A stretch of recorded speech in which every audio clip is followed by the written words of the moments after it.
Hello and welcome to On the Record, a debate-style television talk show where Bahamians will find the balanced, true and open debate they've been looking for.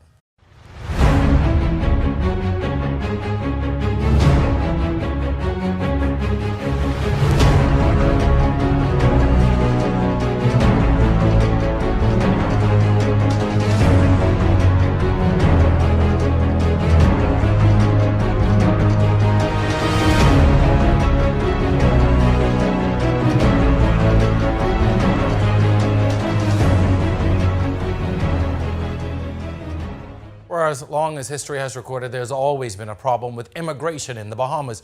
Too many illegal immigrants flood our shores and benefit from our country's education and healthcare systems.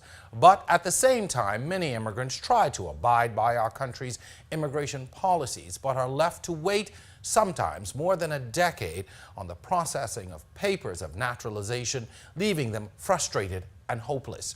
Two things happened recently. The Prime Minister gave all illegal immigrants until December 31st to leave the Bahamas peacefully or face capture, detainment and deportation. On the flip side, the Prime Minister has also promised to expedite the papers of those who applied for citizenship and permanent residency for long periods with no hope. Tonight, we will explore immigration nightmare to naturalization with well-known human rights activist Luby George and Carleen Lucent Farrington, a teacher, both of Haitian descent. It's all on the record. I'm your host, Jerome Sawyer. Our show begins on the other side of this break.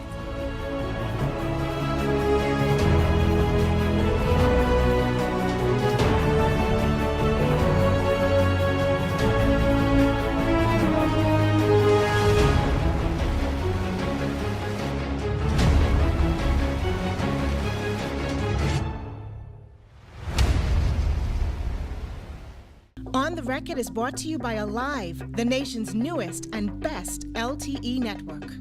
Good to be alive. What do you believe? Do you believe in energy? Do you believe in dreams? Do you believe in passion? Do you believe in family? Do you believe in caring? Do you believe in freedom? Do you believe in imagination? Do you believe in love? Do you believe in community? Do you believe in discovering? Do you believe in music? Do you believe in yourself? Do you believe in living? Believe in best. Alive. Believe in best. Is your loved one celebrating a birthday? Or maybe they're commemorating a special occasion and you don't know what to get them? Why not get them something custom made from Executive Printers? At Executive Printers, you can create personalized calendars, greeting cards, and even playing cards just for them. A one-of-a-kind gift. They can even do personalized cups, mugs, keychains, coasters, and notepads. So come in and place an order today. We are located on Jerome Avenue South, or log on to epbahamas.com for more info.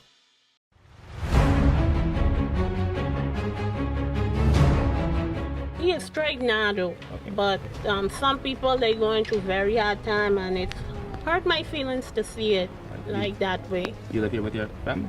Yeah, my husband and my two children. December 31st, that's 2 months. Yeah, that's 2 months, but some people, they can't find it and stuff like that. They can't find no boss and stuff to put the papers in for them. That's the problem. They want to be straight, but that's the situation. You think this is going to affect a lot of families? Yeah, it is, because it affected mine, because I had to raise up my son for like 10 years without his daddy there. Welcome back to On the Record. As you heard, some of our migrants are not in the least bit happy about being given a deadline to leave town. Our topic tonight, immigration nightmare to naturalization. Joining us in studio, Carleen Lucent Farrington, a teacher and also of Haitian descent, who had to wait a long period of time before being naturalized, and well-known human rights activist Luby George. Welcome to On the Record. I want to start by sort of giving our audience a glimpse into what your individual experiences were like, having been born here, and being what we call stateless for a period of time and having to get to where you are now. And I'll start with you, Carly. Okay, thank you, Jerome. My journey, what I call the walk up Hawkins Hill. And I say Hawkins Hill that way because I feel like there's a reason why it's so symbolic that the Ministry of Immigration is on that very steep hill. It was a 10-year journey, and it started out, I must say that the process wasn't laid out. They told you what documents you needed. However, the issue I had was they wanted the original birth certificates of both parents. And this prolonged the process because procuring the documents was nearly impossible, to the point where I actually wrote the United Nations because I felt I had nowhere to turn. My mother wasn't able to assist me, and then my father was estranged. And you go through a period of, I guess, the 7 phases. You have anger, grief. You really don't know what to do, who to blame. And my documents were put in from 1996. And going up and down Hawkins Hill, trying the different avenues to see if I can get, my parents' birth certificate was difficult. I lost a 4-year full scholarship because I wasn't able to leave the country. And then I was able to get into COB by accident. And afterwards, I had to pay as an international student. What? Yes. And my last year of COB, one of my lecturers, Dr. Victoria Allen, and I actually was in her class by accident. And I wrote a paper on the Haitian Revolution, and she was interested in my story. And we went on television and radio, and from there, literally within 6 weeks, I got a call from the minister. And I was going to be sworn in as a citizen. And that I had mixed feelings because I had gone through so much and spent so many thousands of dollars just to get this one document. And, I was thankful. But by one act, okay, you go on television, you tell this story. And something that you've tried to get for so long, it happened. But at the back of my mind, how many hundreds of others didn't have the opportunity, So will not have the opportunity. Yours is a unique case. Very, very unique, very different. Wow.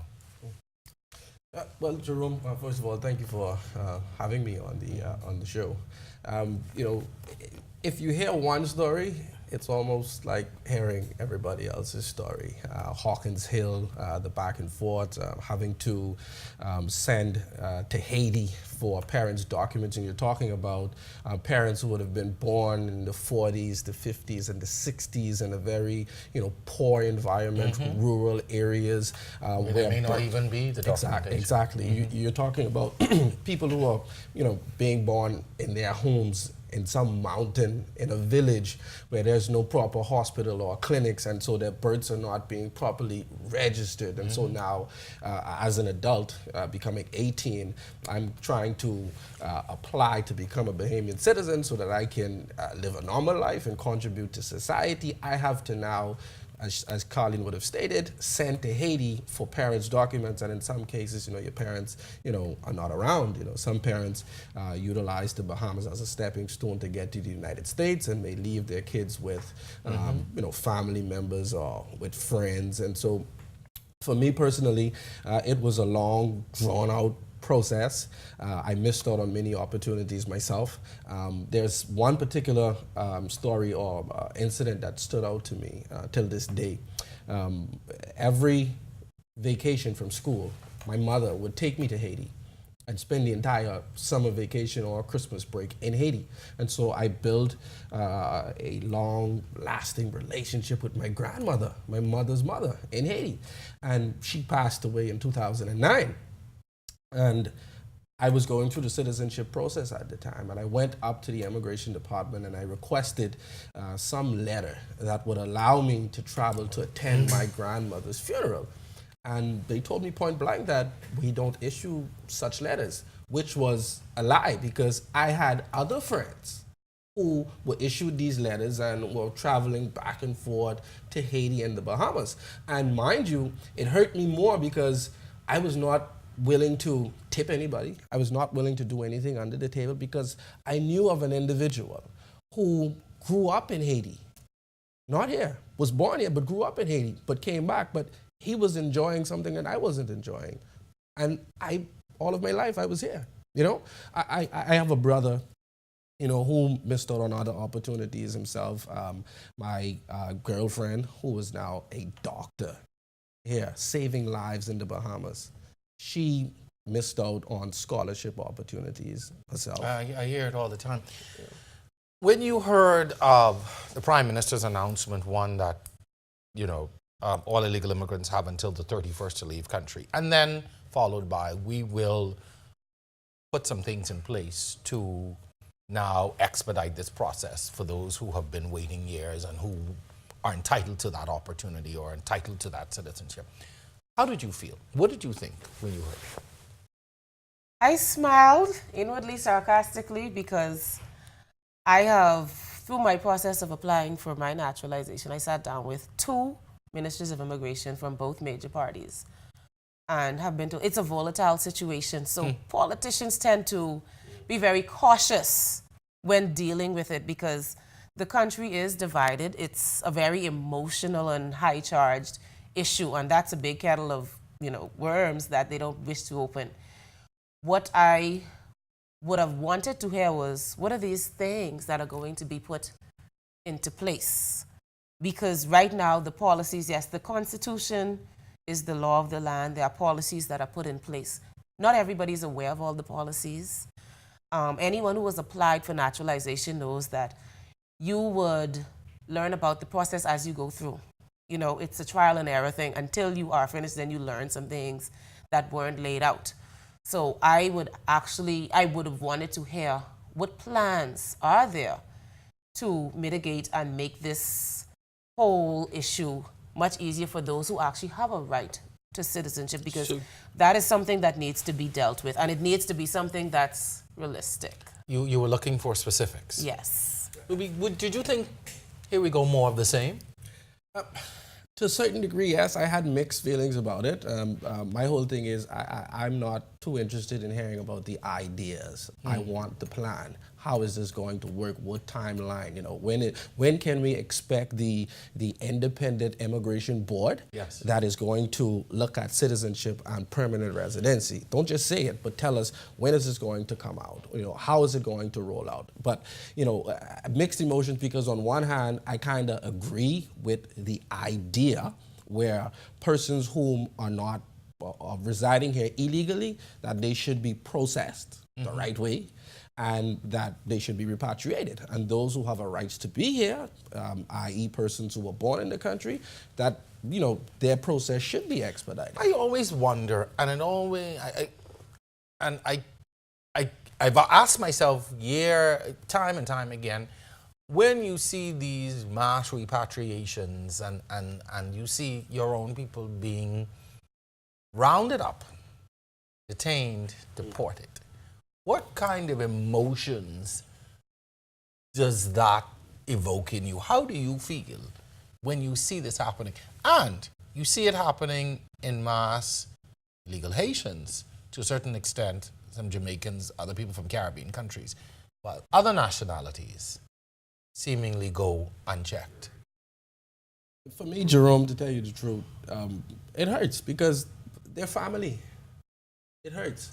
You know, I can't sit up here because we're on national television and lie to you because I'm a Bahamian and because it may be the safe thing to say, you know what, the government is doing the right thing, man, round them up and send them off. Because, you know, the average at the barbershops, in the bar rooms, you know, this is the conversation and this is the way we see it, and say, yeah, just round them up. But no, for a person, you know, who is directly connected to the immigrant community and the Haitian community in particular, it hurts because you have immigration officers, you know, going out on the roads and profiling individuals, stopping buses, and because of the way someone is dressed, because of the way someone looks, you know, you're going to pick on that individual. That is not right. And then to round them up as if they're cattle, as if they're some, you know, anything less than human beings, it is totally wrong, and I don't like it.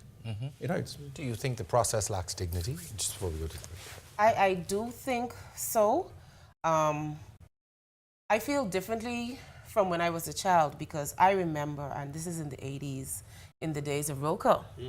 And in the days of roll call, in certain times of the year, Loftus roll call, legendary, yeah. they would come in on a Sunday at church. You know, they came in, immigration officers came into the clinics. And so growing up and seeing that, you know, you had persons who hid in the roofs of homes. You know, they would hide, and I guess under the homes. So I grew up seeing a lot of that. Compared to now where, well, Louis said, you do feel a level of hurt, but what I saw in my childhood and now, it's a stark difference. I'm like, okay, they've tapered down just a bit, because in the days of Loftus Roca, that was severe. That was, as a child, that was traumatizing. Did it make you angry? It didn't make me, I was just traumatized. I was literally afraid, because it was, you got the announcements that, okay, church was somewhere, and they knew, you know, Haitians in church, that's synonymous. Haitians own more church clothes than regular clothes. It's a big deal. And then you heard that there were certain periods where nobody just went to church. It just died off because everybody went literally into hiding. Went underground. Yes. Last year I had a student, and you know that my students came to me. I teach in the Palmdale area, and this was so, I laughed, and then I just hugged the student, because the students came and they said, you know, so-and-so saw the bus, and she saw the guys in the green suit, and she just ran. She ran. And I said, what's wrong? She said, I don't want them to catch me. And this is just earlier this year. Wow. And she said, I had to, and that was her first instinct. And so, as adults, you may be angry, but for children, it depends on where you are and what you're seeing. So I'm like, for her to react like that, she must have seen something. Or this is a part of her. Yes. So her first reaction was, you know, to just run, flight. Wow. Well, folks, we are discussing immigration, nightmare to naturalization with Louis George and Colleen Hussein Farrington. Join us for more On the Record right after this.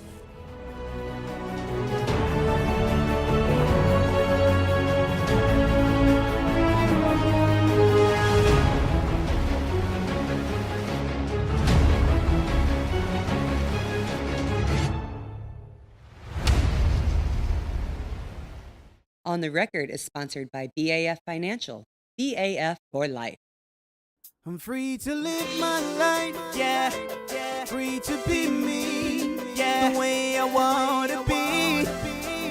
Doing the things that I wanna do. Yes, I'm living my life. Hey! BAF for life. Yes, I'm living my life. Hey! BAF for life. For life.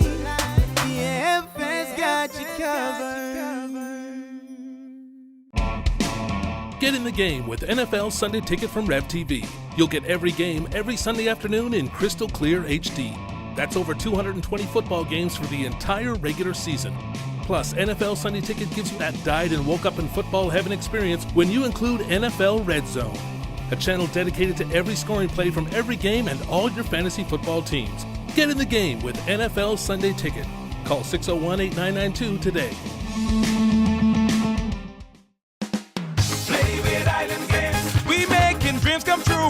Play with Island Games. We paying more out to you. Don't mind the noise in the market. You getting cash in your pocket. 'Cause Island Games is spicy and spicy is tradition. So when you play we putting Bahamians first. Guaranteed to pay. Island Games. We like them other jokers. We've been here from the start.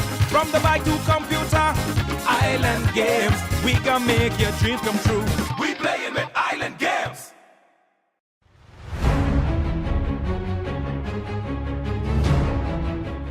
Those migrants who are here illegally must leave by December 31st, 2017.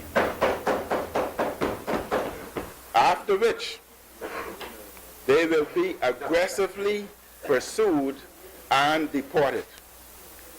This applies, Mr. Speaker, to all nationalities. Those Bahamians and residents who employ illegal migrants have until December 31st, 2017 to regularize these individuals or stop employing them.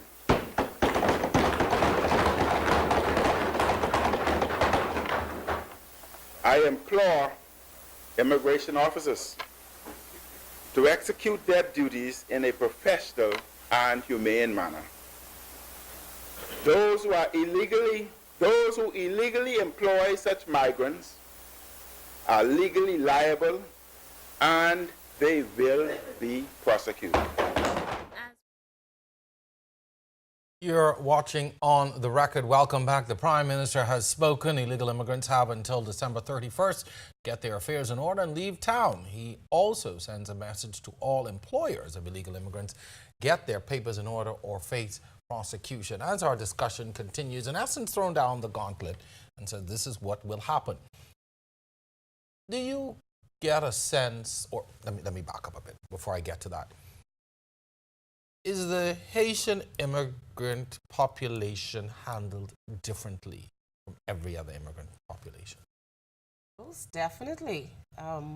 Because when you speak of illegal migration, nobody says Jamaicans, nobody says Africans, nobody says Trinidadians. They say nobody says Chinese. It's automatically it's automatically Haitian. You know, there's the Haitian problem. So really, when it comes to immigration, it really only deals with the only sector of people that are looked at are Haitians. I mean, to be fair now, based on the numbers, yes, it's the largest group, and well, we know that by the amount of boats that are coming in. Mind you, most other people come on the plane and they just don't go back. But when you get the numbers that are coming in on the boats, so when people look at it, they're zooming in that it's just Haitians, and not to mention the language barrier.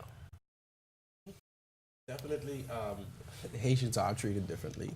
And the reality is we can't knock the Bahamian side or the Bahamian government for addressing Haitians necessarily, because our illegal migrant problem that we have predominantly is based off of the influx of Haitians coming into the country and the way that they are coming into the country. But that doesn't mean that other nationalities are not entering the country illegally. And if we want to be real also, I'm pretty sure that our immigration policies are drafted, are pushed with the Haitian community in mind.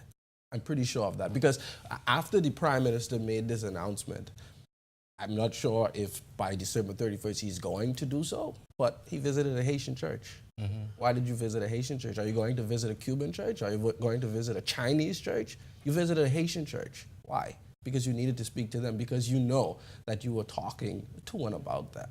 If we want to be real, we can say that it's generic and it applies to all, but we know we're talking about Haitians. Has that created, and what you experience, and both of you spoke of your experiences growing up, has that created that divisiveness in the community? Has it become an us against them? It's always been an us against them.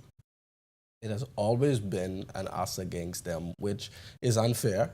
I think we've had leaders in the past who've really power hungry and who's pushed that idea and caused it to be us against them.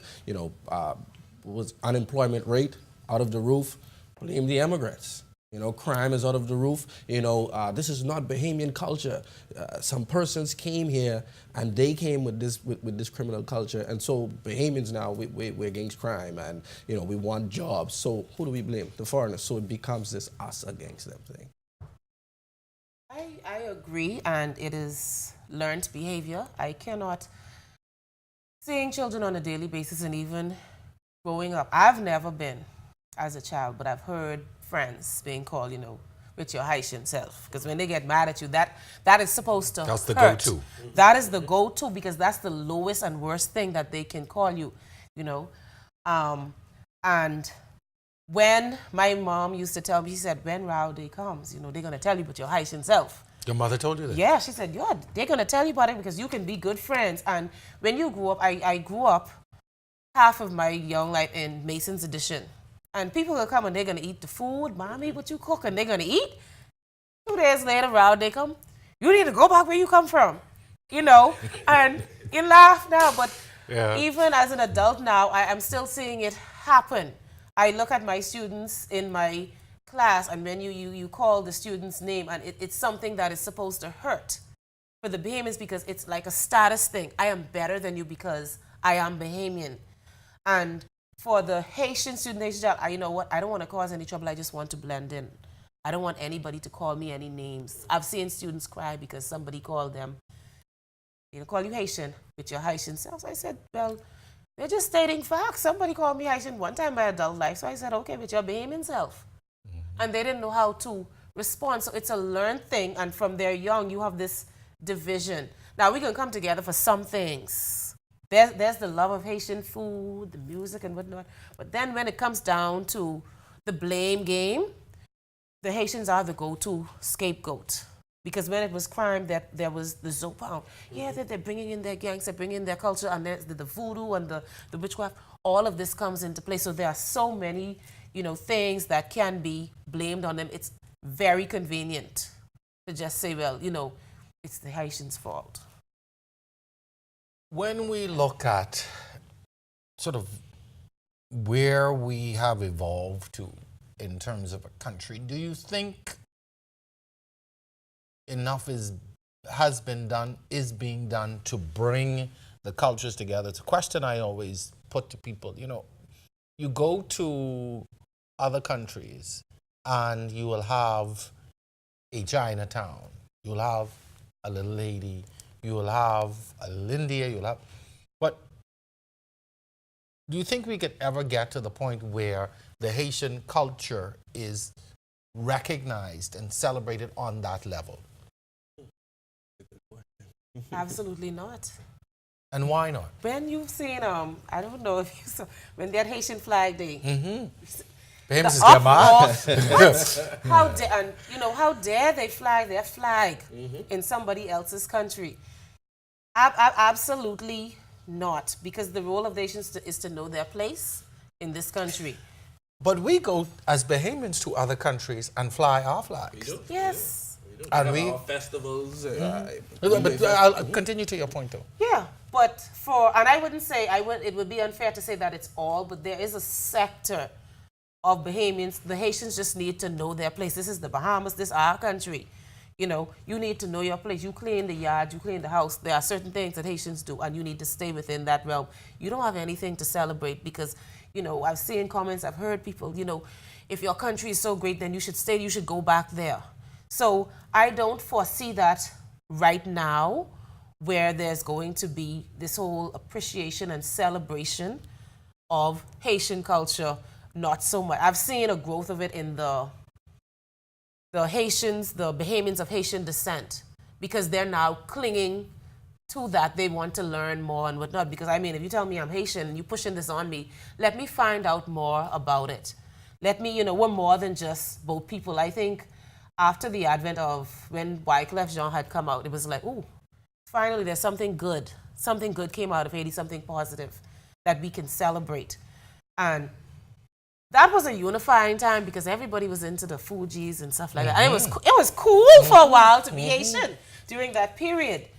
But our thinking and the conversation hasn't evolved enough to where people are informed or even exposed enough for it to be like, okay, it's cool to celebrate. We're Bahamian, we're here, and it's cool to celebrate Haitian flag. It's cool to learn about the history and what it's about. I've visited Haiti. I have studied it intensively. I have so many books, and I can sit down with raw, natural-born Haitians, and a lot of the things I've seen in books and read, and they don't know. And so the lack of knowledge has also fueled a lot of misconceptions. And people normally would fear things that they don't understand. And so the Bahamian public only sees a particular sector, a particular part. Community and their leaders come in. I want to put a plug right there. When I come back, I do want to talk about this issue of coexistence and across the board. We are at the halfway mark. We'll be right back with more On the Record. Our discussion continues right after this.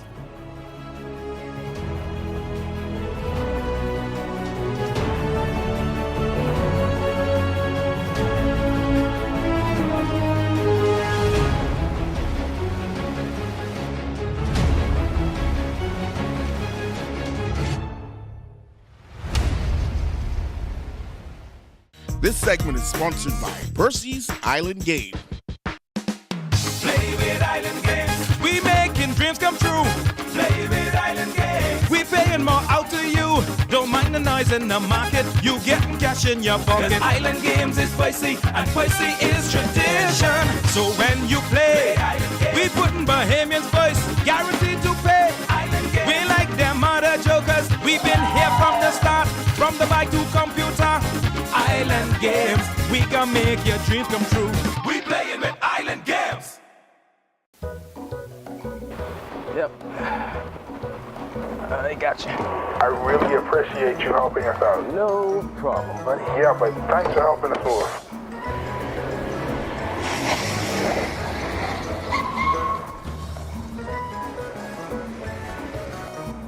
Oh, I see you. What happened, babe? What you mean?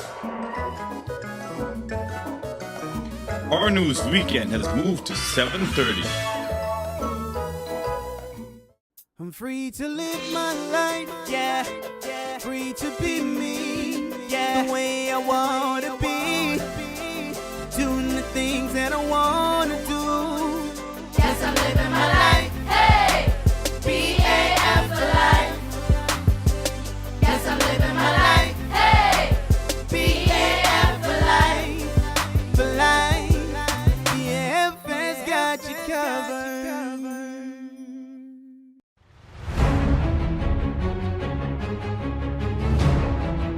Someone who's caught on the streets 2nd of January, who's never made an attempt to come into immigration, does not have a receipt for filing a document, and never have any piece of paper. I think the Prime Minister's made it very clear what's going to happen. If you have entered this country illegally, you have done an act which is illegal. So, Welcome back to the second half of tonight's show. Minister with responsibility for immigration, the Honourable Brent Simonet, has backed up the Prime Minister's statement clearly. We are discussing immigration nightmare to naturalization. This is the second half of our show. We're going to look at this whole issue right now of statelessness in the country and the promise to expedite the naturalization of those who have been in processing mode for much too long. I know we were talking about, as we went into the break, this whole coexistence issue, but before we get to that, I wanted to really speak to this sort of statelessness. You were born in the Bahamas. Your parents are not Bahamian, but you are born here. At 18, you can begin the process of full naturalization. That does not happen for many people because of the process. Mm-hmm. How does that affect your life growing up? How does that affect you? What does that do to you? Held back. Held back. You know, imagine not being able to work, not being able to travel, in many instances not being able to go off to university and furthering your education. Imagine having kids while you yourself was not naturalized as yet. I heard during that same interview, the Minister of Immigration said that he swore in about 27 people, and the youngest person being sworn in on that occasion waited 11 years. And there was some that waited up to 30 years. Can you imagine that? I know of an individual right now, he's 43 with 5 kids and is yet to be naturalized. 43, 5 kids. Come on. One can only imagine what those individuals have to go through. And then the kids now, it's a spin-off effect. So this is a vicious cycle, and we're holding back our country, the Bahamas. We're not hurting Haiti, you know. We're not affecting illegal immigration with this issue. We're not affecting illegal immigration. Illegal immigration is an issue separate and apart from persons born in the country and their naturalization or citizenship process. But far too long, we've lumped everything together, and we said, you know what, we're not going to deal with the naturalizing of persons born here in the country because, you know, leaders want to appease to the crowd and want to do the popular thing and don't want to be seen as if we want to help illegal Haitians who've broken some rule. And that is the thing. You are born here. You have done nothing illegal. Exactly. Exactly. So the December 31st thing, off the bat, it does not apply to persons born in the country. It doesn't apply because they did nothing wrong. Being born in a country is not, an offense. I think it's such a, I know from my experience it was traumatizing because you grow up and as far as you know you're Bahamian, you talk like everybody else. You did the ring play. You do all the Bahamian things. All you know is the Bahamas. Even with traveling, the most embarrassing thing as a child was having that travel document, that 4-page legal-size document. And I remember I had a bank account with the Royal Bank. And when I got 18, because I didn't have a passport, I didn't have access to my account anymore. And your money? Because I didn't have a Bahamian passport. Like I said, I lost my scholarship. I wasn't able to go because I couldn't leave the country. No, you need to be here to go through the process of naturalization. You have to be in the country to get your passport. You go, they say, oh, when you get 18, you're born there, but when you get 18, you can apply and then you naturalize and you get your passport. It sounds good, but that process is so daunting. I mean, it is the most undignified thing because you have more shut doors. I remember sitting down in many meetings with many different people at immigration, and all you can do is cry because you're frustrated. Nothing prepares you for that. And then you hear your Bahamian butt. When I applied to COB, yes, I got in because I guess they assumed, well, you have a Bahamian birth certificate, you were born here, that I was Bahamian. And then like a year into college, I get called into the president's office. Wow. I'm like, boy, what did I do? And, and I'm being told that, you are Bahamian, but there's nothing else to explain behind it. And they're like, it's a very awkward situation. You are Bahamian, you're born here, you don't have any documents from any other country. However, you're not quite really Bahamian because you don't have a Bahamian passport. And you're trying to wrap your head around this. It creates a lot of feelings. First thing of anger, bewilderment. And the thing is, who am I going to be angry with? Is it the country where I was born? Is it my parents because you brought me into this situation? At the end of the day, when you're 18, not only adulthood hits you, but you have a whole myriad of issues now because you can't open a bank account, you can't get a driver's license. You're shortchanged. Does this lead now to the criminalization? Oh, I was about to just get to that because now segment now you cannot get. It's so difficult to get a job or any decent kind of job. So you're cut out of a lot of things. A lot of jobs they pay via bank. Well, what's your bank account number? Well, and then you have to go through this whole explanation. And some people try and help you. And for every little thing, you need to go to Hawkins Hill to get a letter for this. You need to go and get a letter for that. So your whole life is dictated by the person's at Hawkins Hill, and if it is not their pleasure, they may just tell you, oh no, we don't do this. Mind you, several other people who it's been done for. You would have spoken to this. So the policy, I mean, and this speaks to an even bigger issue because there's no consistency, it seems, in the policy. No, not at all. There is no consistency. I mean, we want to do this, or we need a clear, defined plan as to how we're going to address this whole immigration thing. And then we need to split the individuals who would have migrated here from somewhere to come to the Bahamas and persons who were born in this country. And for far too long, again, we've not paid enough attention to the ones born here in this country because they are the ones who we cannot, I repeat, cannot deport. They ain't going nowhere. Where are they going? Where are you going to send them? They're not from Haiti. They're not from them. They won't receive them. They are from here. And I just wanted to clarify something that real quickly. You utilized the word term stateless. Mm-hmm.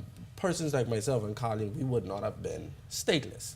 Now, during our citizenship or naturalization process, had we had kids, those children would have been stateless. Wow. They would have belonged to no country. Haiti would not recognize them through their citizenship laws, and the Bahamas would not have recognized them through their citizenship laws because Haiti, we hear the argument, anywhere on earth a Haitian has a child, that child is automatically a Haitian. That only applies to a native-born Haitian parent. So if I was my parents who were actually born in Haiti, when they came here to the Bahamas and had me, automatically I was a Haitian. I inherited Haitian nationality. Right. Now, because I was not born in Haiti, if I had a child, that child would not be a Haitian.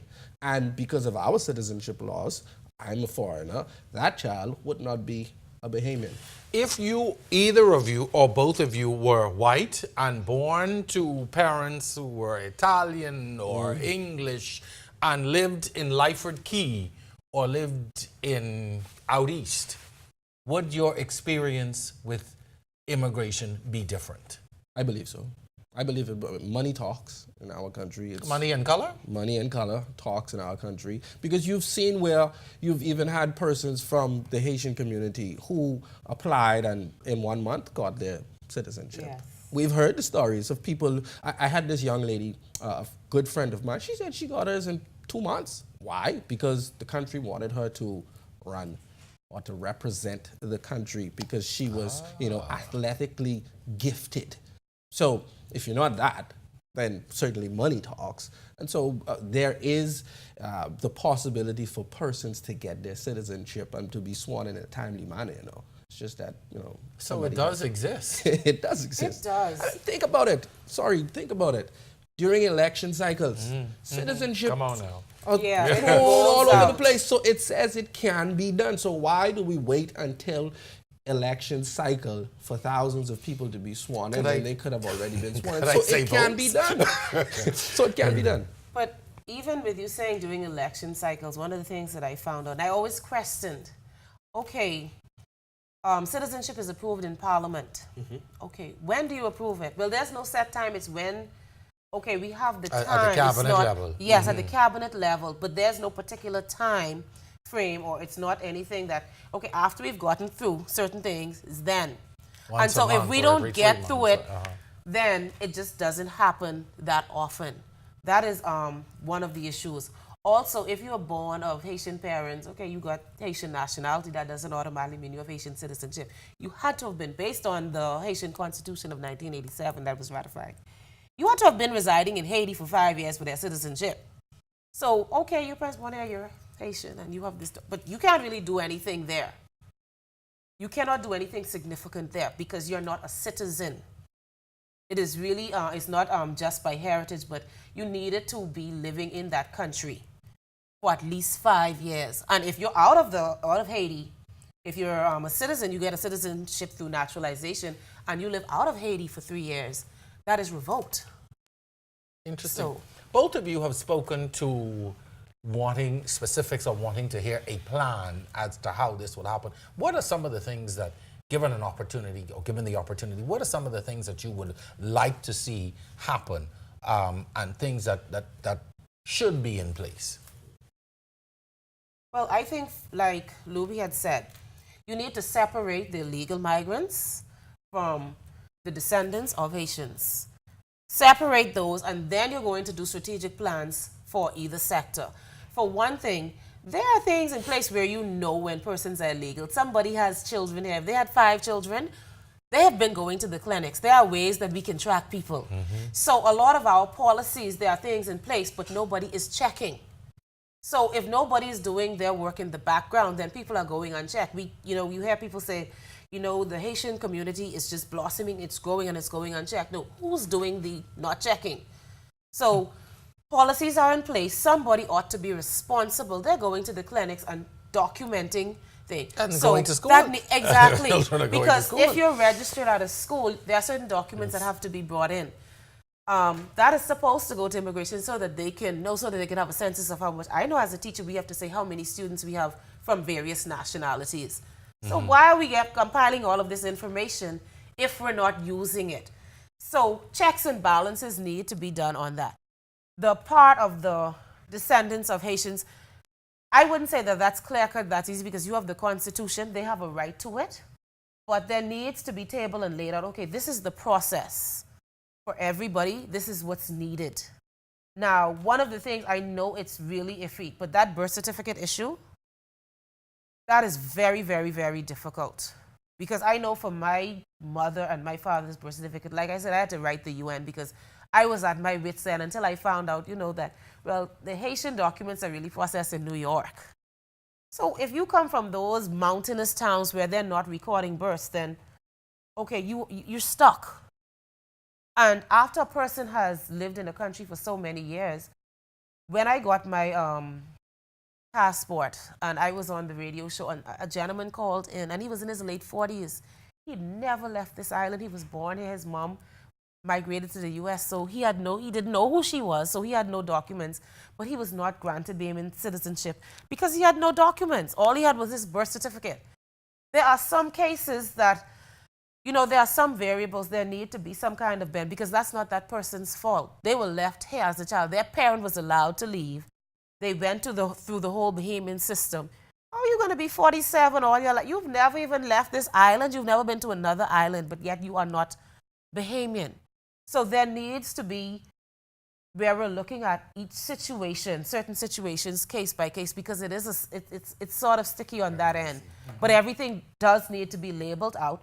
Checks and balances need to be. You can't just have, okay, these are our policies. Okay, who's responsible? Because when things aren't happening, then you need to be fired. Something needs to be done. And that's where we've fallen off on. We're not doing the follow-up.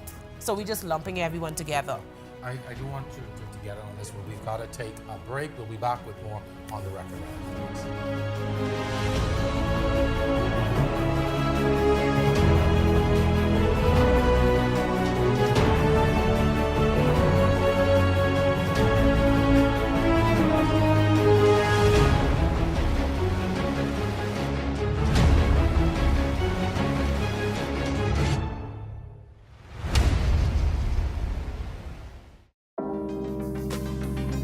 What do you believe?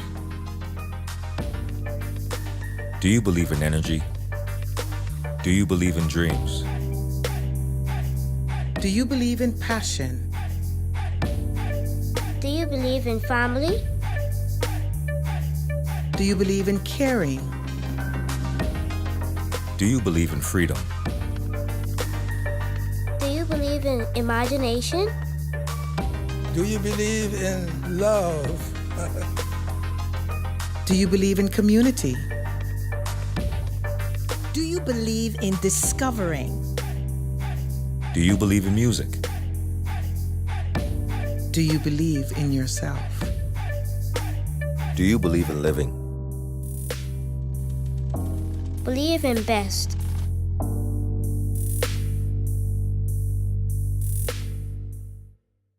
Since our first episode on the record has had a profound effect on audiences, each week we push the boundaries of political debate, exploring the challenges of governance, the excitement of opposition politics, all against the backdrop of a majority young and oftentimes impatient electorate.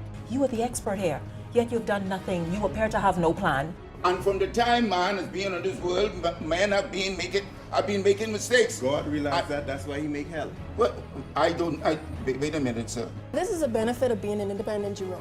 I don't have to sit there and squabble about who did what over the past 40, however many years. We touch on the controversial, contentious, and current. Our goal, to leave audiences more informed to make better decisions. Be sure and join us each Thursday at 8 p.m., cable channel 212. I'm your host, Jerome Sawyer. We hope to see you then.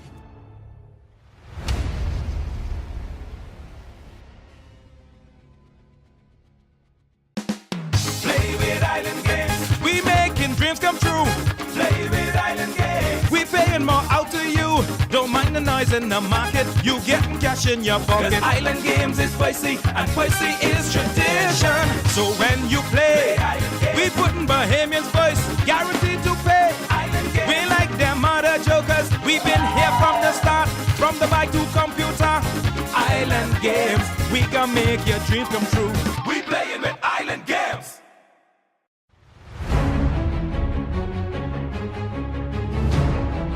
When it boils down, we talk about Haitian communities, all right? We don't say anything about African communities, West Indian communities, Chinese communities, and we just leave them unattended. And I think that it ought to be across the board, if it is to be, and to be done in a proper. Unfortunately, we have been focusing on one set of people, and the brighter skinned people seem to be hidden in the whole process of living in the Bahamas. And I think it is most Christian, and I trust that whatever is done will be done in the proper and the humane manner. Welcome back to On the Record. Iran Philly Brown says this ultimatum of December 31st should be across the board to all illegal immigrants and not just some. This is our final segment. As we went into the break, we were beginning to talk about some of the plans that you would like to see, or some of the things you would like to see to bring some order to this process. Well, Jerome, I think the last administration was onto something, with the invention of or creation, implementation of the belongers permit. I loved the idea. The rollout, we can question that.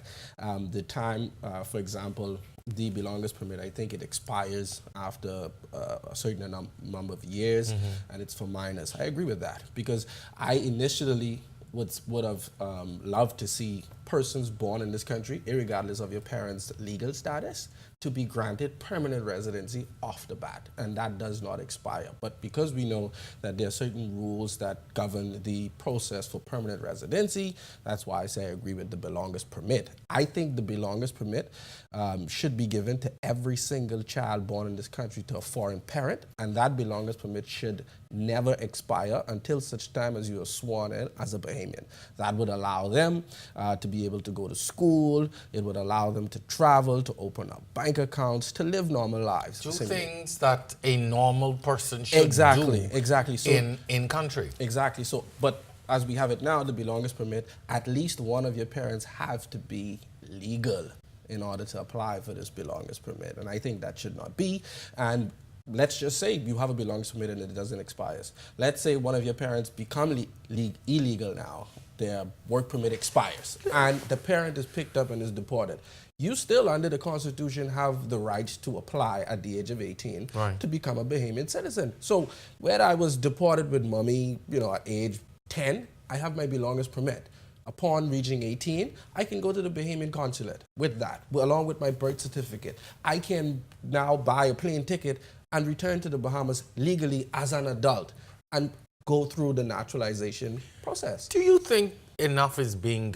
immigration is a sensitive issue, in any country. You see what's happening in the United States, and, and their issues, while different, still are fundamentally based in the same thing. People are uncomfortable with this whole issue, uncomfortable in talking about it. Do you think do you think people from the Haitian community, the Jamaican community, the Cuban, the Chinese, do you think we need to get more people in on these discussions so that we are able to come to some kind of sensible, sustainable policies and arrangements? I do think so, because when we speak immigration, as stated over and over, most people tend to just veer that it's mostly about the Haitians, but we do need to hear from the other sectors, because there are other nationalities that do have their difficulties. By and large, the Haitian community, for them, it's such a big issue because there's a larger number that we know of. Exacerbated. Yes, but we do need to hear from the others. What difficulties are they facing? How easy or how difficult, it is for them. Everybody should be at the table, because the policies should not be made where it's primarily based on the situation of one sector of people. Because it could be unfair to them. What is advantageous to the Haitian community may be detrimental to another group. So every single group needs to be considered so that it can be fair for everybody. We definitely need a conversation to, grasp some level of understanding. But, when policies or immigration is mentioned, the Haitians, they would come to the fore and say, we don't agree with this. They would come to the fore and say, this is what we're experiencing. You hear their cries. We don't hear the cries of anybody else. We don't hear the Jamaican community necessarily crying over this December 31st ultimatum. You don't hear the Chinese complaining about it. You don't hear anybody else complaining about it. And so, yes, it would be good for us to have a conversation, with the other immigrant communities, to have an understanding as to what they face when it comes to immigration. But who knows if they're really facing any major problems, because maybe their communities are more organized. Who knows? You know, they may be more organized, they may be linked and tied to their consulates and embassies, who may have a better working relationship with our government. Their governments back home may have a better working relationship with our government. Who knows? Who knows? The Prime Minister would have taken a Creole-speaking cabinet minister to a Haitian church, spoke to this whole issue. Prior to that, there was an issue raised about him having 2 passports, and even as we speak, threats of a challenge to his being a cabinet minister, being an elected MP. Had it been a situation where maybe he was a French-speaking or Spanish-speaking cabinet minister under a different circumstance, do you think the response would have been the same? Personally, to be fair, I think it would have. I honestly think it would have been. I can remember we had some issues with Ryan Pinder back in, I think, 2012 during the by-elections, or before that, the by-elections in Elizabeth. So just to be fair with this particular issue, I think it would have been the same. I think, yes, it would have been the same, but the commentary would have been different. The commentary would have been different because you have a Bahamian, you need to choose where your loyalty lies. That the commentary with it would have been different because there's that stigma that's always associated with being Haitian or being attached or having that with you. And I think that was an issue. And if you notice, it's always with a particular sector of our society. It's not, we can't lump all and say all Bahamians feel the same way. There's always a particular sector that this is a burning issue with. You either Bahamian or you Haitian. But you definitely cannot be both. You have to choose sides. And even if you were to say I choose sides, Haitian Bahamian is a real thing now. Yeah. Legally, that is a real thing, Haitian Bahamian. And people say, no, you can't be. That's not right. Is that either Haitian or Bahamian? Well, after 2012, there was some amendments to the Haitian Constitution that now persons who once had Haitian nationality and may have renounced that can go back and take up your Haitian nationality. So right now, during the citizenship process, you would have to renounce any nationality before being sworn in as a Bahamian. Well, Haiti made it so persons can go back and get the Haitian nationality, but you would not be required to renounce the nationality that you have today. Do you think the confusion comes in where you say, you know, I'm a citizen of the Bahamas, I am Bahamian, but I can still be proud of my Haitian roots or proud of my Jamaican roots or American roots? Do you think there's a confusion with that where people think, you know, well, if you say you're Bahamian, then you need to give it up. You have to love everything Bahamian, and you cannot associate with anything that's Listen, not you Bahamian. need to be loving rake and scrape. You need to be, into Kong salad now. But you need to be what dropping all stops of you that. from doing both? No, you need exactly. to be a true Bahamian. Your loyalty, your love, everything has to be that. And you need to feel the way that we feel. But that only applies to Haitians, though. Haitians. That only applies to Haitians because we love the Greek festival. I was about to say, just a few weeks ago, I was at the International Cultural Festival, and people of all nationalities were out there promoting their culture, and the Haitian culture as well. Exactly. But, nobody seemed to have a problem with that. We had what it was, Chinese Independence Day celebrations here in the Bahamas, and guess what? It spilled over into our schools. I can remember in the papers there was a particular school where the Chinese officials went to the school and we had our Bahamian students dressed up in Chinese clothes. We said we're helping them to celebrate that, but the minute Haitians, Haitian flag. The Haitian Day in school. And guess what? And the Haitian flag represents all of us because of when they got the flag, what it represented then. There was no such thing as an illegal black person to Haiti. If you were black, come. This is home. You're free. Yeah. All of that slavery in the Bahamas, all of that slavery in Latin America, slavery wherever it may be, it doesn't exist here. So we're inviting all of you to come here. That's what the Haitian flag represents. I asked some guests in a previous show whether they thought that we as a people, or some of us, are xenophobic, the Haitians. Some of us are. Oh, yes. We can't ever generalize, but some of us are xenophobic. Do you think we recognize that we are? No, we don't want to acknowledge that. We don't want to. Listen, you bring that word up. No, we're nationalists. We're patriotic. We're just trying to protect, our country. Sovereignty. That's it. No, you're xenophobic, my brother. I often ask, but I hear people say protect sovereignty. Is it under threat? I mean, from and that is a growing up, no, it's not. You always, the Haitians are taking over. I remember I was on the radio and this gentleman called and he asked me, so you got your Bahamian citizenship and then you're going to become a teacher because now you're going to teach these Haitian children how to get their Bahamian citizenship. You should be doing that. And I was like, it took me 10 years. Tell me how am I going to be? It took me 10 years and I was like, I went through the ropes for that. How am I going to teach them? I said I had to learn that process, and through speaking to other people, everybody's process is not the same. Even though there's supposed to be procedures, some people just, they go through a whole different door than other people because of who what they think that you are going to can give to the country. Are you going to represent the country? There are so many different variables. So no, there's no, at this point, clear cut to say, oh, you're going to teach the children how to do that. But yes, there are people who naturally fair. I liken it to when the Israelites were in Egypt. I was like, some people act like, boy, if they could, they would pass that thing down like Pharaoh and say, man, we need to throw them in the river. Some people's thinking are that they're going to take over. In 2000, but are you not productive citizens? Are you not living in the country, contributing to the development, contributing to the economy? Are you not productive? Yes. This lady's a teacher. That's my point. She's a teacher. Who are our parents? Haitians. But she's a teacher. She's helping to develop our young minds. I know of doctors. I know of police officers who've put their lives on the line every single day. Who've been shot at, running in bushes at criminals and hearing gunshots. One was telling me a story one time.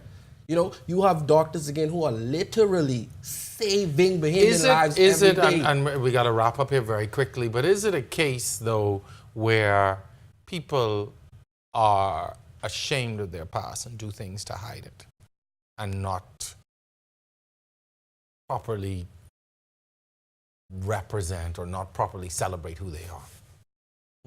I think, for me personally, I can't say that my experience is hers, and in the circles that I'm in, I think that is a thing of the past. Okay. Because it is really, because with social media, it is really I cool see a lot of young Haitian. people now embracing their... They are. That's as they are. Haitian flag day is blown up. You look at, popular rappers like Lil Wayne, Future, and Rick Ross, all of them, they're shooting music videos and they're having the Haitian flag and they're going to Little Haiti to do it. Again, you spoke about Wyclef. It is really cool to be Haitian, and so they're really coming out with that. Interesting. That's when you're older. I find being in the schools, in the primary school, it's sort of still, there's an machine. I remember when I first started teaching and I had students, when they heard my surname, I was in marriage yet, and they would come at you privately. You're Haitian, you speak Creole? They're not going to come open with it. And I got to a point where I started speaking. I would speak a little Creole, a little English, and a little Spanish just to make them at ease. But the younger children, it's something almost to be ashamed of. They almost don't want to be associated with it. But now, as they get older, because there's that thing where, okay, you keep telling me I'm Haitian, I'm going to start to be proud of this.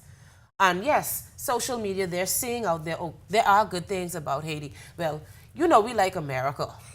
So if all of the rappers in America, they do it, ooh, and you seeing the Haitian flag, so now, oh wow, this is something that I can be proud of.